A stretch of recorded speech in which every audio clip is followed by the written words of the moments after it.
In this video, I'm going to cover how you can put together an effective coaching plan.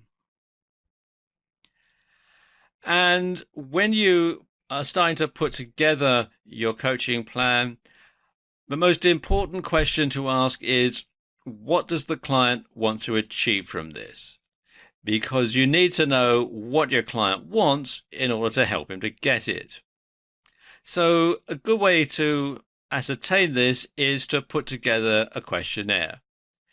And you want to look at the client's objectives. What do they want to achieve? But you also want to concentrate on the root cause of any weakness that the client may have within his organization if you're doing business coaching, or weaknesses in people's lives if you're doing life coaching. So you want to drill down and find out exactly why the client isn't achieving his or her objective already. And this will indicate where they need the most help, because sometimes the objective is well within the client's grasp. They just simply don't know how to do it. And that might well be your task, is to empower that person, is to give them the how to achieve the what. And it's crucial that you get the overall picture first. Just like an artist, just like this guy here in this picture, surveys the entire landscape first before deciding on what aspect of it he wants to paint, you must look at how the organization functions. If you're looking at a business, you must see how it functions in its entirety. You must see how a department functions and fits into a larger organization if you're looking at a department within a business. Or you want to see how the person's life fits together with other people they come into contact with, both in their personal and professional lives, if you're doing life coaching. Now, this is a tall order and it shouldn't be rushed. But the more information you can find, the more background you can get, the better a job you're going to be able to do. And once you've got the root cause nailed, you can put together a coaching plan to overcome that, and you can help the client achieve their objective. Now, when it comes to doing that, when it comes to putting the plan together, I always think about the things that Dr. Stephen Covey, the late Dr. Stephen Covey, put in his book, The 7 Habits of Highly Effective People. And the number one thing that he says is begin with the end in mind. So what you want to do is define the final objective and work backwards from that.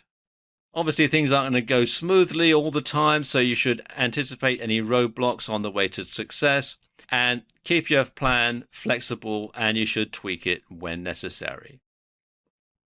Now, if this is a coaching plan for a team, then you need to define a plan for each individual, and you need to work out how that plan fits into the overall goals for the organization.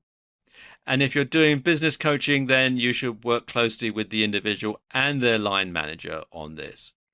Now, this can be very complicated. So if you're just starting out, it's best to concentrate on smaller projects first, coaching individuals, say individual entrepreneurs and that sort of thing.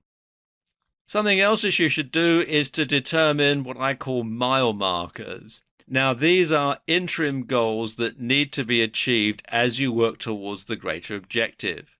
And setting and achieving these boosts confidence, and it breaks the larger tasks down into smaller ones. And so you'll know when you've reached a certain point that you're actually getting closer and closer to achieving the overall goal. You also need to work out what resources, if any, are going to be needed to help the client achieve this particular objective, and you need to find out if they can be afforded. You also need to set the time frame for achieving these objectives. So what you want to do is work out how long you think it would take to achieve the client's objectives, and then double it, because these things always take longer than you and the client think. Always. It's human nature, I suppose. We always think that things are going to be quicker than they actually are. So if you work out how long you think it'll take and then double it, you'll come in sooner than you've anticipated. So then you want to put your plan into action. You want to get constant feedback from your client to make sure that you're both on the right track. And then you want to tweak your plan as you go. And then work your plan through, and the client will achieve his or her goal with your assistance. So there you go. That's how to put together an effective coaching plan.